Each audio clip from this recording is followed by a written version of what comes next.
किसी से सच्ची मोहब्बत की है ना, तो हमारा चैनल जरूर सब्सक्राइब कीजिएगा।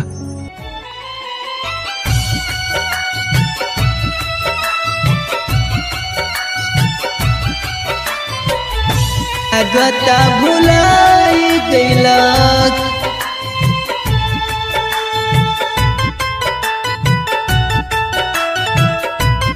म्यूजिक बाय प्रवीण के पांडे।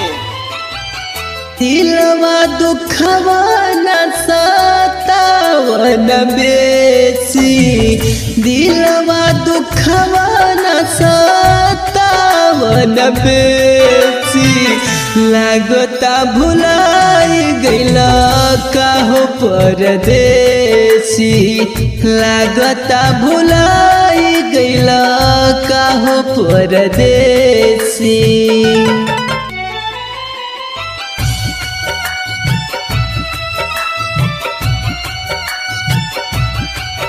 भोजपुरिया recording studio, Malhan park road, Kuarpura, Gorakhpur.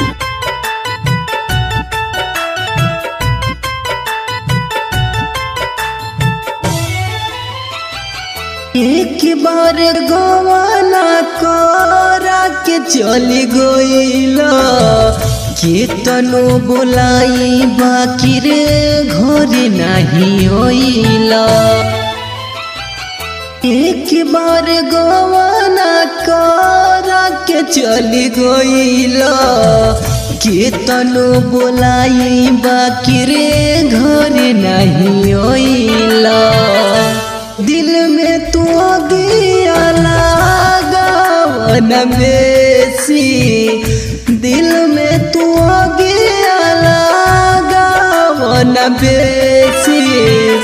लागता भुलाई गइला काहो परदेसी, लागता भुलाई गइला काहो परदेसी।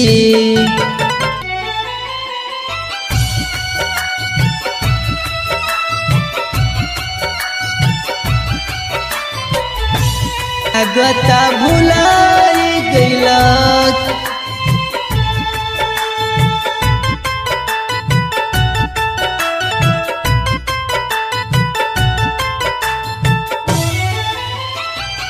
कहत रहल साथे कबो छुट्टी ना सजनिया, जीवन भर साथे रहब देतानी वचनिया। कहत रहल साथे कबो छुट्टी ना सजनिया, जीवन भर साथे रहब देतानी वचनिया। दिल में तू गया लगावन बेसी, दिल में तू गया लगावन बेसी। लागता भुलाई गइला काहो परदेसी, लागता भुलाई गइला काहो परदेसी।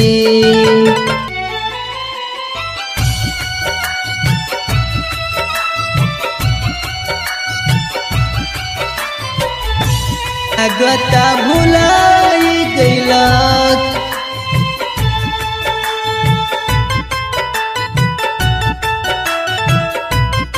म्यूजिक बाय प्रवीण के पांडे। रामू दिलदार जल्दी घर चले आवो, दिलवा बेकाबू बाटे आके समझाओ। रामू दिलदार जल्दी घर चले आवो, दिलवा बेकाबू बाटे आके समझाओ। हमके तड़पावा सतावन बेसी, हमके तड़पावा सतावन बेसी। लागता भुलाई गइला काहो परदेसी, लागता भुलाई गइला काहो परदेसी। बेसी भोजपुरिया रिकॉर्डिंग स्टूडियो।